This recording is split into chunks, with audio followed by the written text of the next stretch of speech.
Halo, apa kabar semuanya? Salam dari Suito Universal, tetap di Universal Talk. Hari ini kita mau ngobrolin tentang apa? Kita mau ngobrolin tentang life skills. Seorang anak sekolah di luar negeri, nggak cuman harus jago nilainya bagus, tapi life skills-nya juga harus keren. Yuk kita bicara tentang poin ini. Jangan lupa like, share, komen, subscribe, dan bunyikan loncengnya. Hari ini kita bersama siapa lagi kalau bukan bersama dengan Bu Lili dari Passion Konsultan Psikologi, dan hari ini kita akan ngobrol mengenai life skills. Yes. Ini pembicaraan yang asik ini, tapi ini kayaknya bisa dibuat berat, bisa dibuat ringan ya. Kita buat berat aja, jangan. Kita buat ringan aja. Mau nanya ini, life skills itu apa sih Bu Lili? Ya, life skill itu keterampilan hidup ya, kalau di bahasa Indonesia.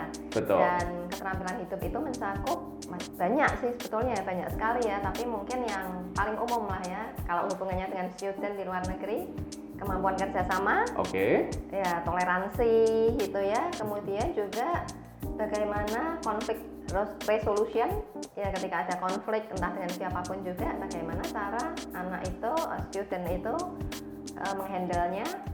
Ya, kemudian juga problem solving, ya hal-hal sehari-hari, ada masalah kecil besar sehari-hari, bagaimana anak menghandle-nya, yaitu kira-kira life skill.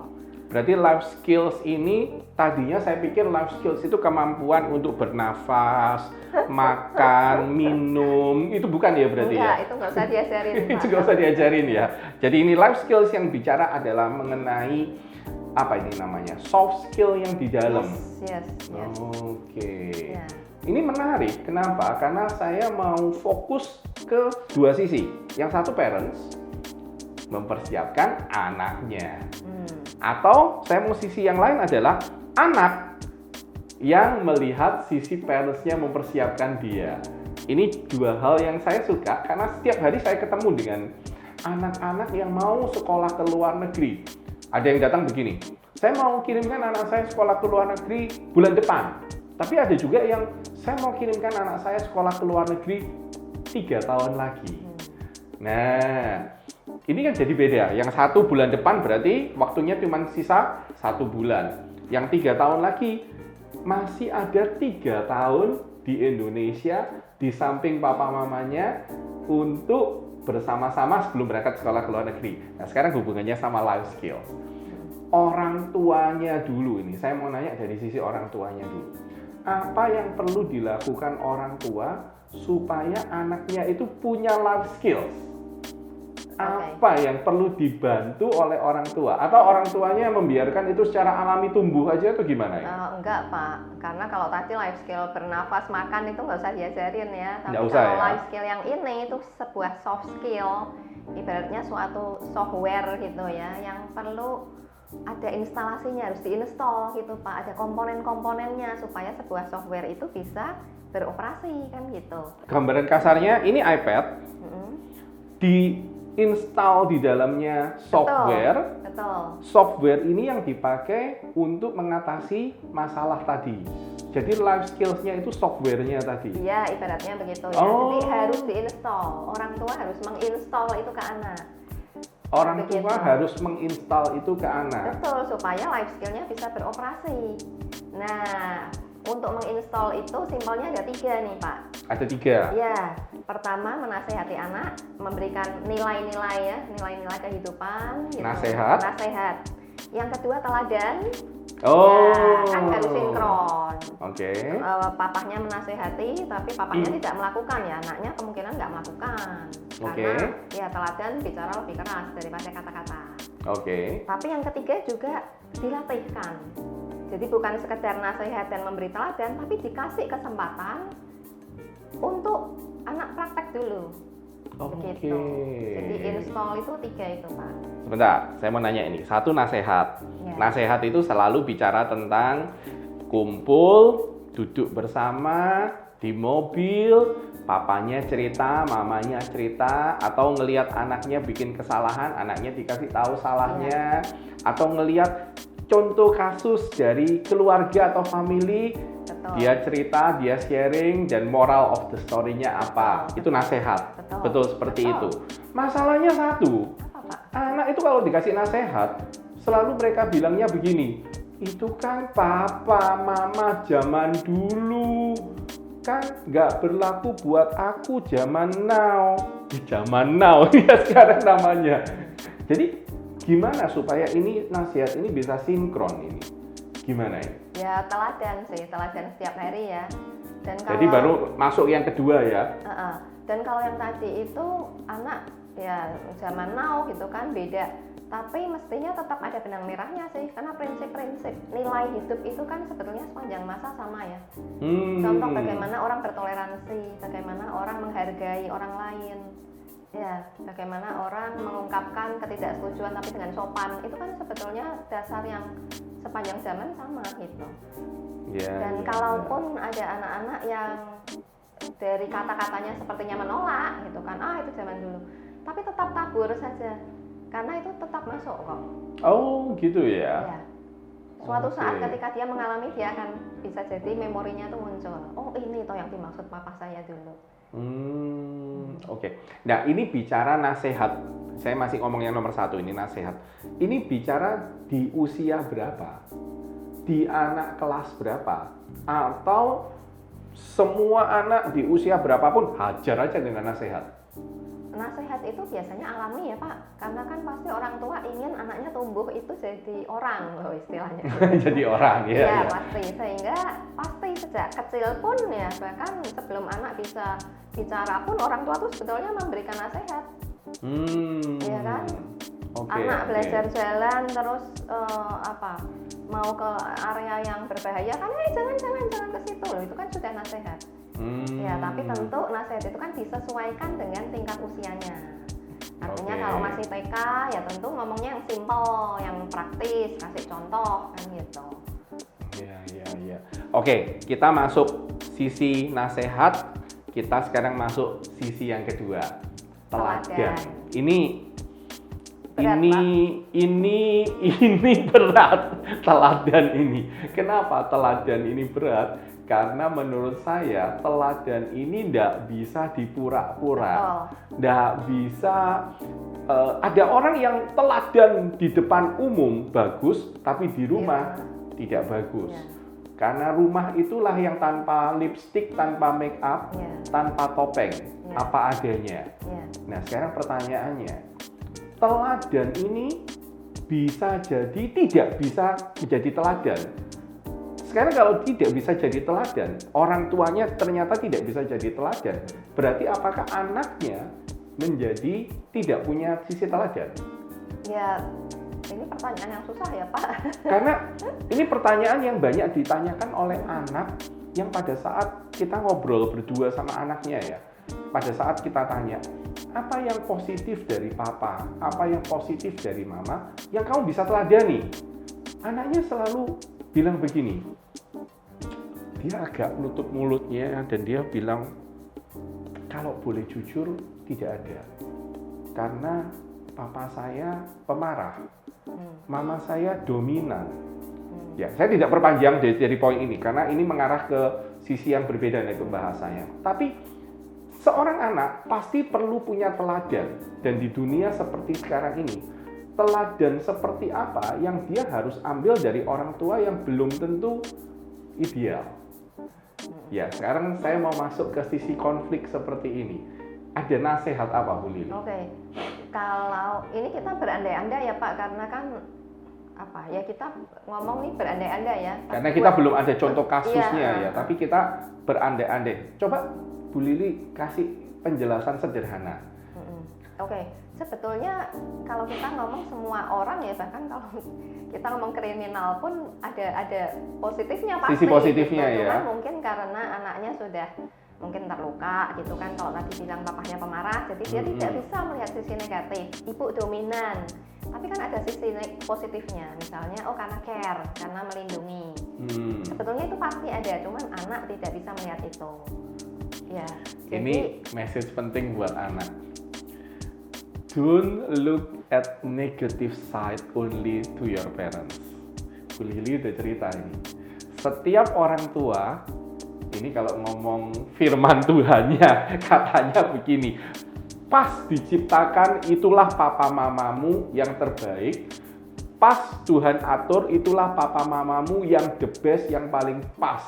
Ya, jadi selalu ada sisi positif dari orang tuamu. Ini saya lagi ngepro orang tua. Lanjutin Bu Lili, lanjutin.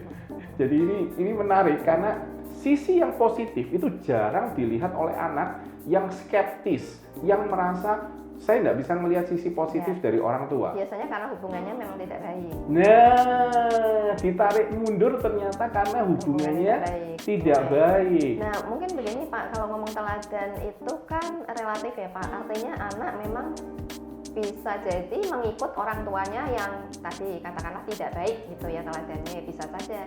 Tapi mungkin ada anak yang dia kemudian menyadari dan dia tidak meneladani itu, tapi ya dia mencari teladan dari orang lain, panutan yang lain. Mungkin kakek, nenek, ya kan, atau paman, pipi, atau mungkin siapa tokoh.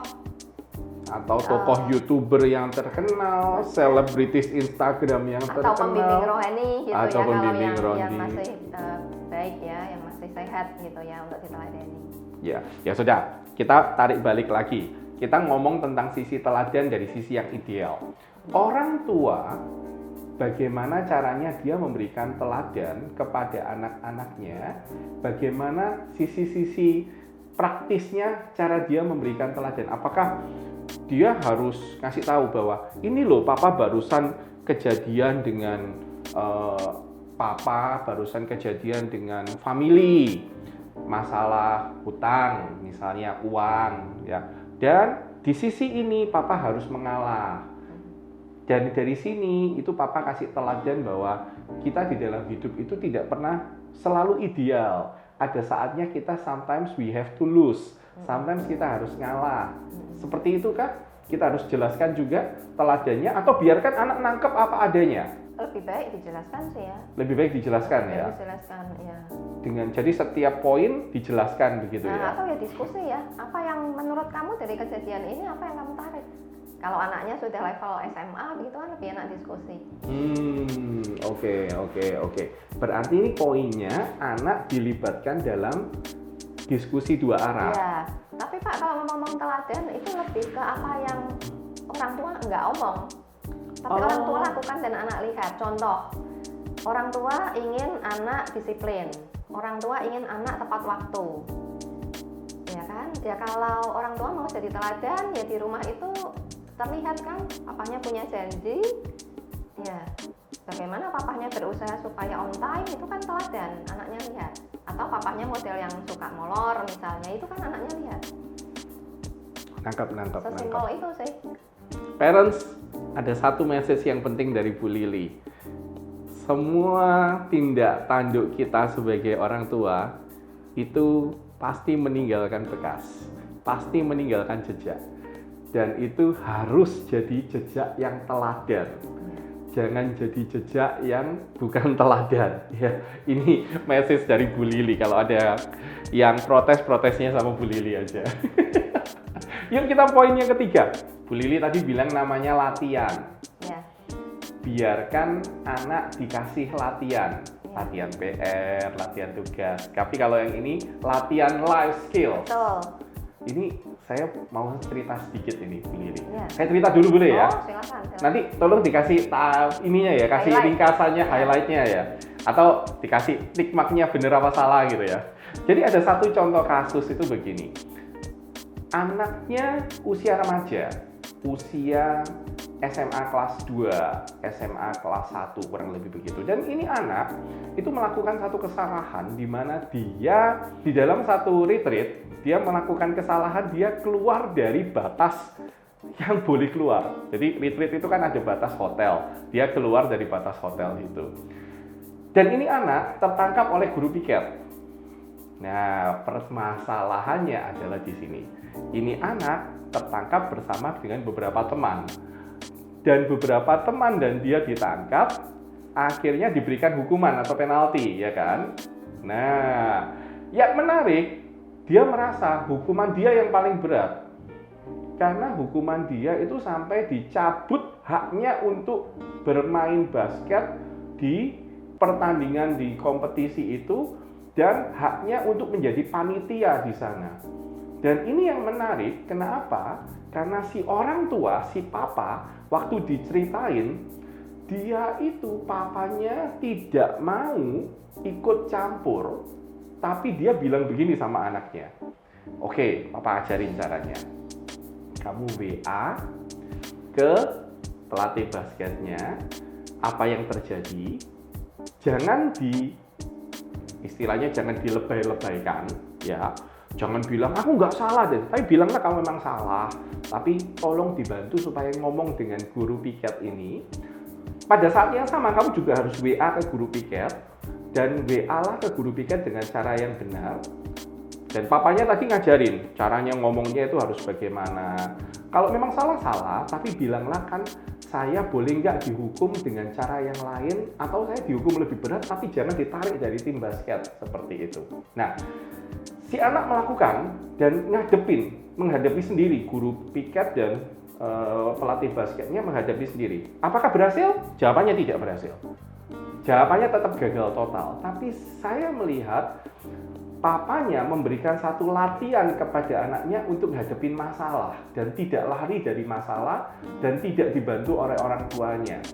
Gimana menurut? Ya itulah life skill. Itulah life skill ya? Iya, jadi yang tadi nasihat, kedua teladan, ketiga adalah melatih anak. Jadi tadi kan Bapak bilang si ayah tidak ikut campur misalnya terus ke sekolahan gitu kan, ketemu gurunya. Apalagi gitu. kalau ke sekolahan bilang gini ya, mana gurunya gitu ya, nggak boleh ya. Itu tidak melatih life skill anak, tapi karena anaknya sudah SMA juga, dilatih nih dengan cara ngadepinlah sendiri tapi disupport.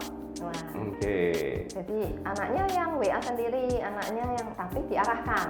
Yang ngomongnya yang sopan, kamu harus mengakui kesalahan, minta maaf.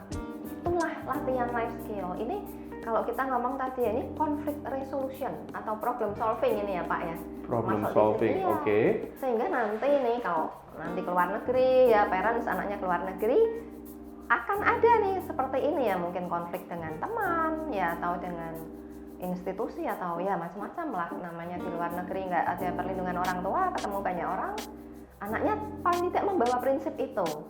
Oh, kalau aku memang salah, aku harus mengakui, aku harus minta maaf. Oh, ngomongnya yang sopan. Ya, itu prinsip-prinsip begitu kan dia dapatnya dari yang ketiga itu latihan. Jadi, kalau saya kasih kesimpulan sederhana, latihan itu belum tentu langsung sukses ya. Latihan itu belum tentu hasilnya langsung berhasil ya. Latihan itu justru dibiarkan apa adanya, bahkan kalau perlu jatuhlah berkali-kali, gagallah berkali-kali, tapi masuk di dalam latihannya, gagal berkali-kali, tapi dapat poinnya, dapat message-nya, seperti itu ya. Iya, dan kemungkinan kan kalau berkali-kali ya pasti adalah Pak, kalau ilmu probabilitas pasti ada berhasilnya lah ya. Gitu. Artinya ya. Kalau sopan, mengakui kesalahan, itu kan kemungkinan kalau ketemu gurunya juga mungkin gurunya akan punya persepsi yang cukup positif ya tentang anak ini ya, parents, bahwa oh ini loh anak yang sopan kalau ngomong, dia mengakui kesalahan, itu kan ada nilai plus pasti. Oke, jadi yang pertama kita bicara tentang nasihat, yang kedua kita bicara tentang teladan, yang ketiga kita izinkan anaknya masuk ke medan peperangan menjadi latihan. Kita izinkan anaknya masuk di dalam konflik, kita izinkan anaknya masuk di dalam problem sebagai latihan. Dan kita sebagai orang tua tidak ikut masuk berperang, tidak ikut masuk di dalam latihan itu, kita di luar sebagai pelatih, sebagai coach, sebagai apa ini istilahnya, orang yang di luar yang mengawasin, tapi nggak ikut terlibat di dalam, seperti itu ya. mentor ya. Ya, dan ini adalah soft skill yang bisa bikin sebuah aplikasi ya software itu berjalan. Jadi nanti kalau di luar negeri anak bisa mengoperasikan life skill itu ya, bisa kerjasama, bisa kalau ada konflik tahu cara menghadapinya. Ya kalau ada problem bagaimana kira-kira, karena itu tadi ingat nasihat, pernah lihat teladan orang tua dan pernah mengalami sendiri.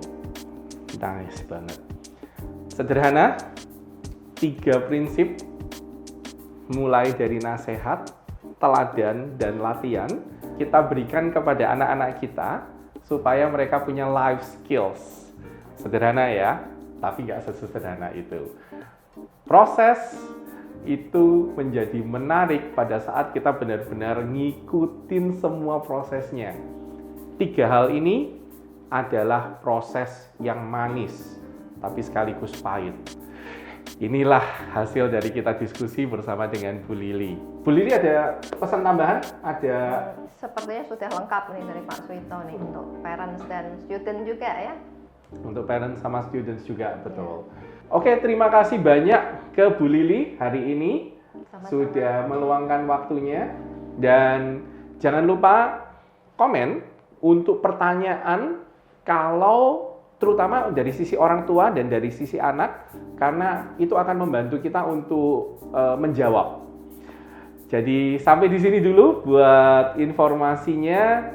Salam dari Suito Universal. Ciao.